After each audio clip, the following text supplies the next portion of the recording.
One day, Edward was in the shed where he lived with the other engines. They were all bigger than Edward and boasted about it. "The driver won't choose you again," said Gordon. "He wants strong engines like us." But the driver and fireman felt sorry for Edward. "Would you like to come out today?" "Oh, yes, please," said Edward. So they lit his fire, made lots of steam, and Edward puffed away. The other engines were very cross at being left behind.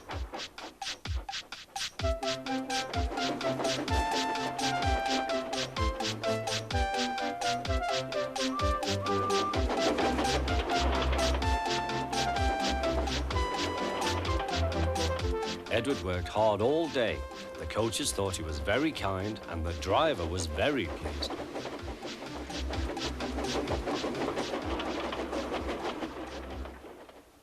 "I'm going out again tomorrow," Edward told the other engines that night. "What do you think of that?" But he didn't hear what they thought, for he was so tired and happy that he fell asleep at once. Next morning, Edward woke up to find nothing had changed. Gordon was still boasting. "You watch me, little Edward, as I rush through with the express. That will be a splendid sight for you. Goodbye, little Edward. Look out for me this afternoon."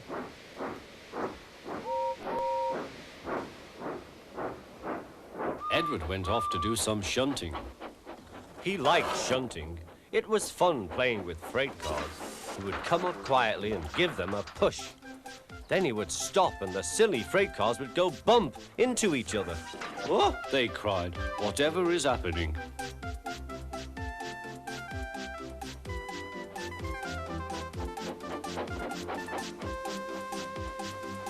Edward played till there were no more freight cars. Then he stopped to rest. Presently, he heard a whistle.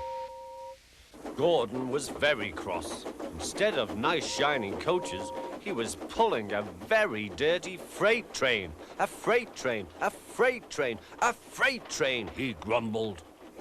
"The shame of it, the shame of it, oh, the shame of it." Edward laughed and went to find some more freight cars. Then there was trouble. "Gordon can't get up the hill," the porter called to Edward's driver. "Will you take Edward and push him, please?" They found Gordon halfway up and very cross. His driver and fireman were talking to him severely. "You're not trying." "I can't do it," said Gordon. "The noisy freight cars hold an engine back so." Edward's driver came up. "We've come to push." "No use at all," said Gordon. "You wait and see," replied Edward's driver. They brought the train back to the bottom of the hill.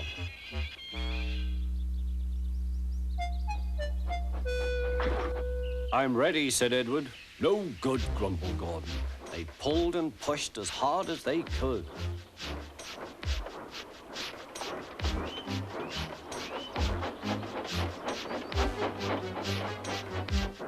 "I can't do it, I can't do it, I can't do it," puffed Gordon. "I will do it, I will do it, I will do it," puffed Edward. Edward pushed and puffed and puffed and pushed as hard as ever he could. And almost before he realized it, Gordon found himself at the top of the hill. "I've done it, I've done it, I've done it," he said proudly. He forgot all about kind Edward and didn't say thank you. Edward was left out of breath and far behind, but he was happy because he had been so helpful.